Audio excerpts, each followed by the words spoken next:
أعوذ بالله من الشيطان الرجيم.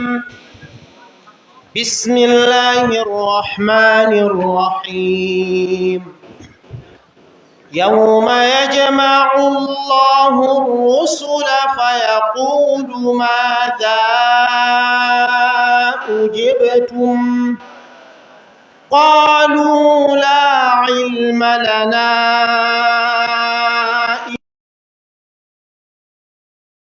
علام الغيوب. اقرأ برواية خلف عن حمزة بالسكت على الساكن المفصول.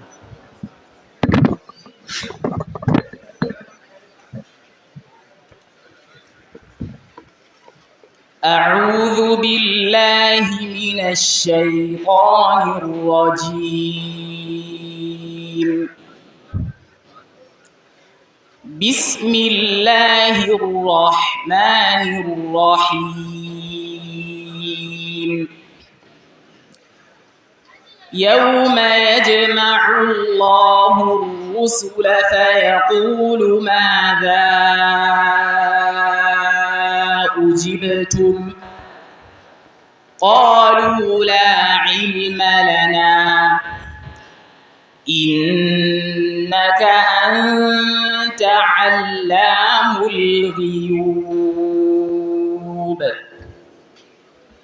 إذ قال الله يا عيسى ابن مريم اذكر نعمتي عليك وعلى والدتك اذكر نعمتي عليك وعلى والدتك إذ أيدتك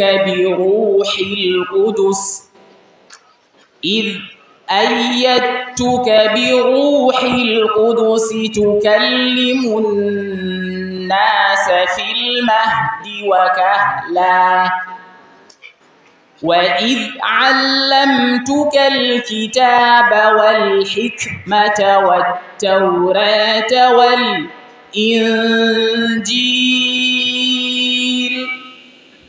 وإذ تخلق من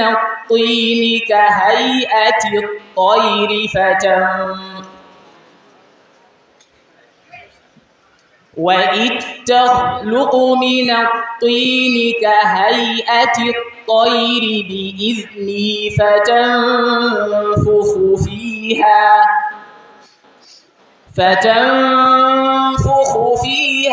فتكون طيرا بإذني وتبرئ الأكمه والأبرص بإذني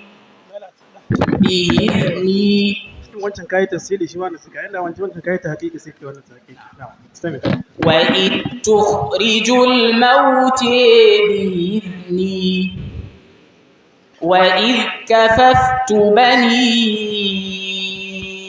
israila anka إذ جئتهم بالبينات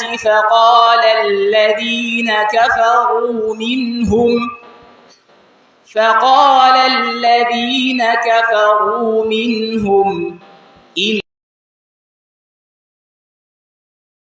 إلا ساحر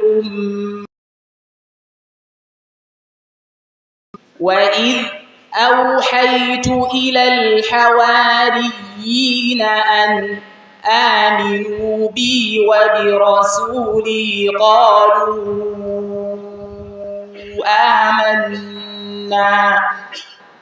قالوا آمنا واشهد بأننا مسلمون إذ قال الحواريون يا عيسى ابن مريم هل يستطيع ربك أن ينزل علينا مائدة من السماء بسم الله الرحمن الرحيم قل هل من شركائكم من يبدأ الخلق ثم يعيده قل الله يبدأ الخلق ثم يعيده اقرأ برواية قنبل عن ابن كثير.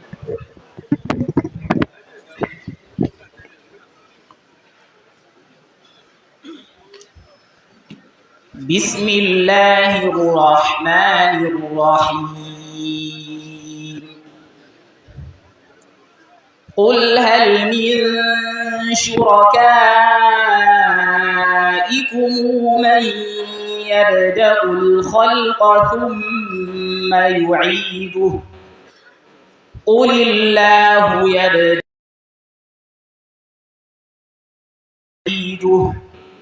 فأنى تؤفكون قل هل من شركائكم من يهدي إلى الحق قل الله يهدي للحق أفمن يهدي إلى الحق أحق أن يتبع أمن لا يهدي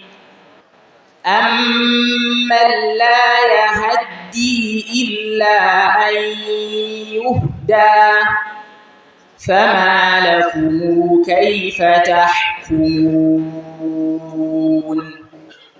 وما يتبع أكثرهم إلا ظنا إن الظن لا يغني من الحق شيئا إن الله عليم بما يفعلون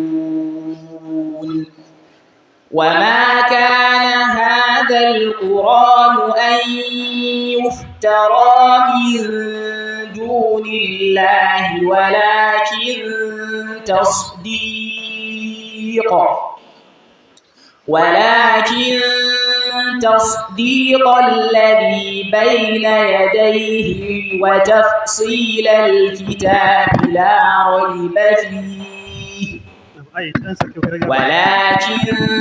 تصديق الذي بين يديه وتفصيل الكتاب لا ريب فيه من رب العالمين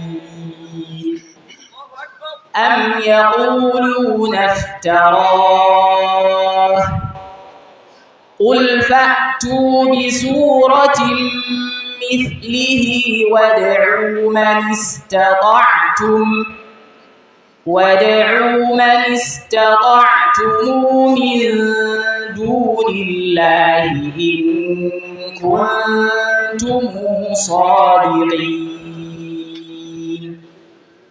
بل كذبوا بما لم يحيطوا بعلمه ولما يأتهم تأويله كذلك كذب الذين من قبلهم فانظر كيف كان عاقبة الظالمين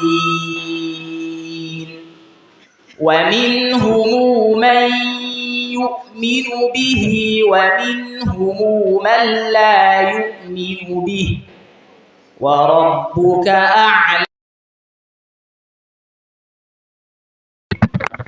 بسم الله الرحمن الرحيم ولقد صدق عليهم إبليس ظنه فاتبعوه إلا فريقا من المؤمنين. اقرأ برواية السوسي عن أبي عمرو البصري.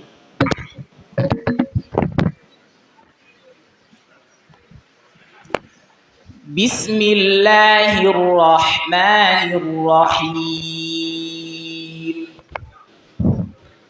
ولقد صدق عليهم إبليس ظنه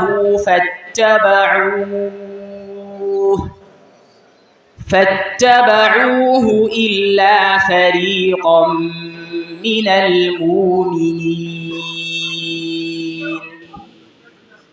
وما كان له عليهم من سلطان إلا لنعلم من يؤمن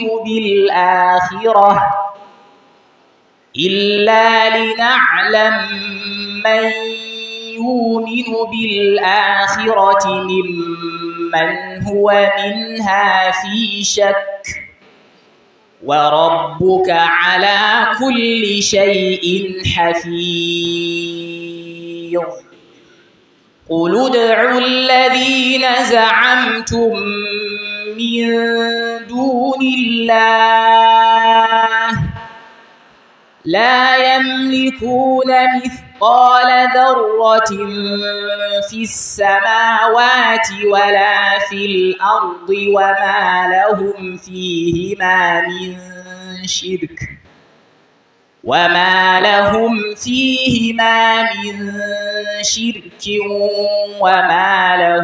منهم من ظهير.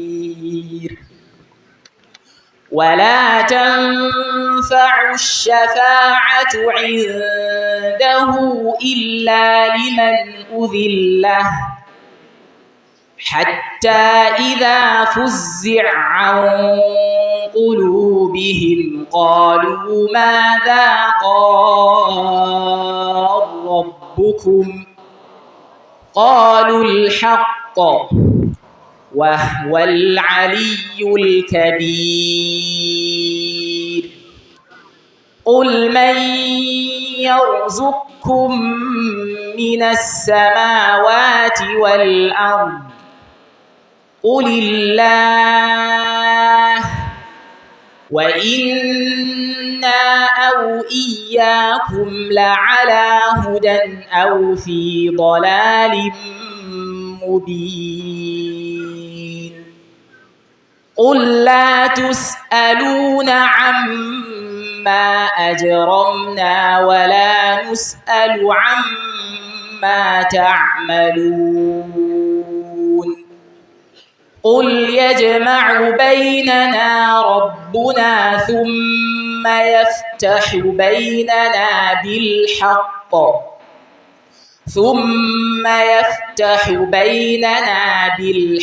وهو الفتاح العليم.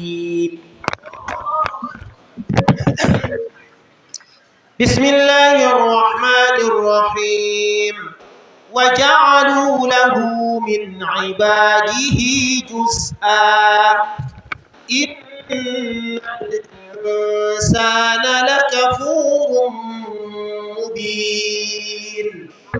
اقرأ رواية قالون النافع بتوسط المنفصل مع صلة ميم الجمع.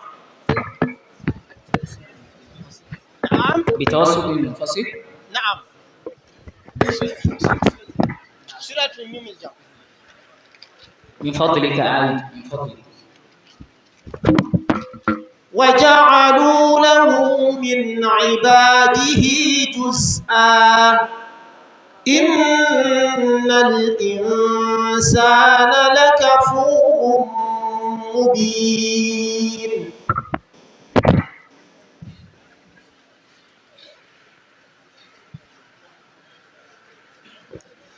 بسم الله الرحمن الرحيم وجعلوا له من عباده جزءا إن مبين أم اتخذ مما يخلق بنات وأصفاكم بالبنين وإذا بشر أحدهم بما ضرب للرحمن مثلا ظل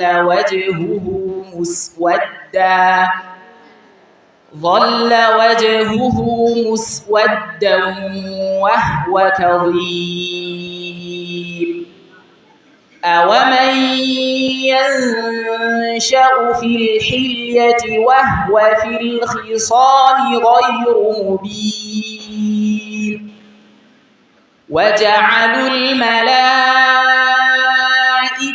الذين هم عند الرحمن إناثا أشهدوا خلقهم ستكتب شهادتهم ويسألون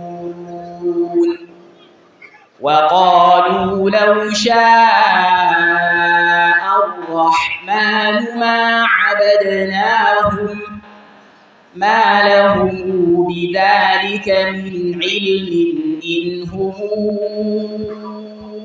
إلا يخرصون أم آتيناهم كتابا من قبله فهم به مستمسكون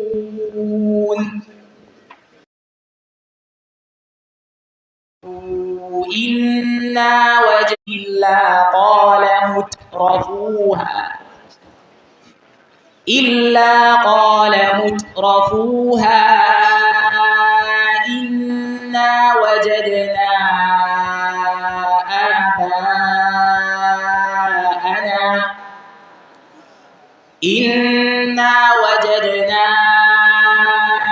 آباءنا على أمة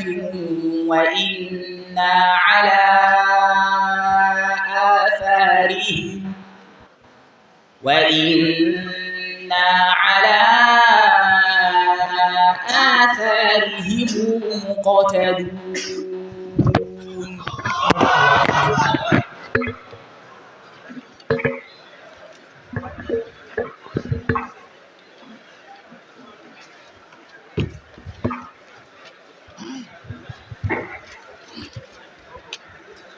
بسم الله الرحمن الرحيم. يقول الحق سبحانه وتعالى: وإني أعيذها بك أجيرها بحفظك وأحصنها بك. أحسنت. وسبح بالعشي والإبكار. نعم. من طلوع الفجر إلى الضحى. أحسنت. وإن منهم لفريقا يلوون ألسنتهم بالكتاب يميلونها عن الصحيح إلى المحرف. أحسنت. وكنتم على شفا حفرة من النار. شفا حفرة، طرف حفرة. أحسنت. قد خلت من قبلكم سنن فسيروا في الأرض. ما معنى سنن؟ وقائع في الأمم المكذبة الماضية. أحسنت. بارك الله فيك. معك أسئلة الدراية. السؤال الأول: اشرح هذا البيت. يقول الناظم: ولا بد منها في ابتدائك سورة سواها وفي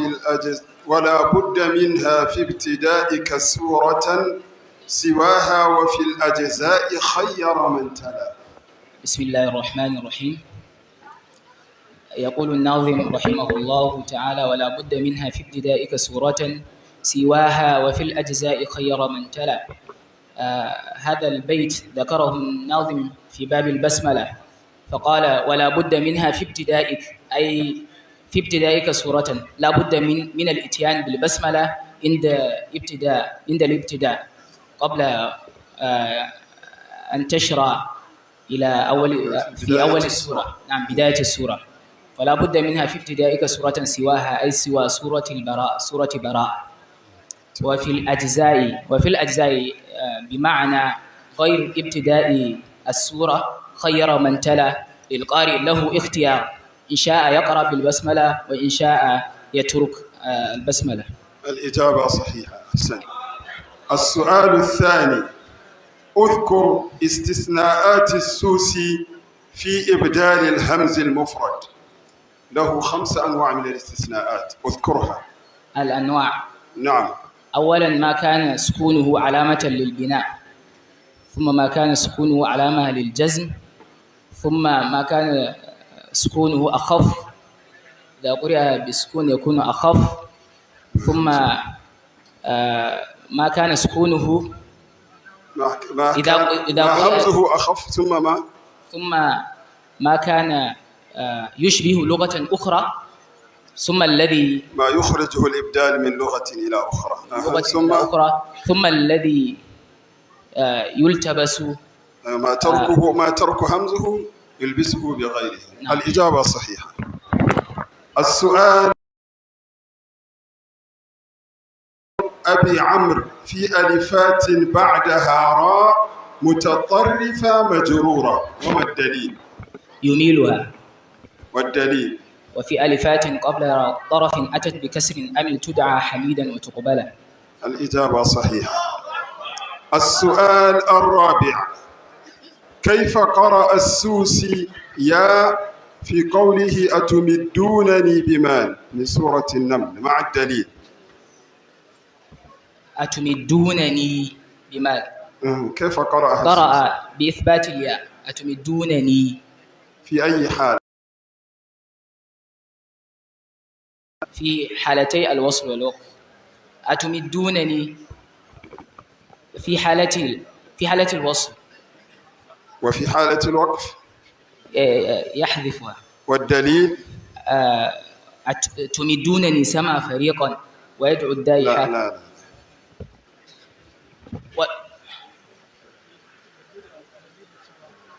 تمدونني سما فريقا، سما هو من أهل سما. نعم. سوسي. نعم. الدليل في الوصل من الشاطبية. في الوصل: وفي الوصل حماد شكور إمامه. الإجابة صحيحة. السؤال الخامس: اشرح هذا البيت وضم وحرك تعلمون الكتاب مع مشددة من بعد بالكسر ذللا. أخبر الناظم أن كلمة تعلمون الكتاب التي في سورة آل عمران يقرأها المرموز لهم بذللا وهم الكوفيون وابن عامر بالضم، تعلم بضم التاء وفتح العين والتشديد، فتعين للباقين. والتشديد مع ماذا؟ وتشديد اللام مع كسرها. أيوة. فتعين للباقين القراءة بفتح التاء وسكون العين والتخفيف وفتح اللام. الإجابة صحيحة. السؤال السادس: ما مذاهب القراء من حليهم العرف مع الشاهد؟ حليهم. نعم. قرأها حمزة والكسائي بكسر الحاء حليهم، وقرأ الباقون حليهم بضم الحاء. والدليل؟ وضمهم حليهم بكسر شفا واف والاتباع ذو حلى. الإجابة صحيحة. السؤال السابع: قال الناظم رحمه الله: وفي طال خلف مع فصالا وعندما. أكمل البيت والبيتين بعده. بسم الله الرحمن الرحيم. يقول الناظم رحمه الله: وفي طال خلف مع فصالا وعندما يسكن وقفا والمفخم فضلا، وحكم ذوات الياء منها كهذه، وعند رؤوس الآي ترقيقها اعتلى، وكل لدى اسم الله من بعد كسرة يرققها حتى يروق مرتلا، كما فخموه بعد فتح وضم. الإجابة صحيحة. السؤال الثامن: اشرح قول الناظم: وآخرها يا ذي الجلال ابن عامر بواو ورسم الشام فيه تمثلا. وآخرها يا ذي الجلال بن عامر بواو. هذا البيت ذكره تحت فرش سورة الرحمن، فقال وآخرها يا ذي الجلال، كلمة الأخيرة تبارك اسم عند قوله تعالى تبارك اسم ربك ذي الجلال والإكرام، قرأها ابن عامر الشامي بضم الذال والواو واو المد ذو الجلال. ثم قال ورسم الشام فيه تمثلا، والباقون قرأوا بكسر الذال ذي الجلال والإكرام، يعني بالياء. نعم. بالياء. نعم. ورسم الشام فيه تمثلا، هكذا رسم في المصحف مصحف الشامي. مصحف الشامي رسم نعم. رسم بماذا؟ رسم بالواو. أي الإجابة صحيحة. السؤال التاسع: كم ياءات الإضافة في سورة الصف؟ أي سورة؟ سورة الصف.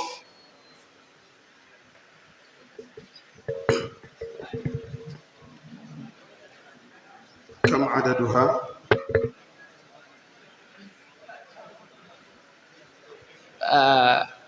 اثنان، وبعدي وأنصاري، من بعدي اسمه أنصاري. الإجابة صحيحة.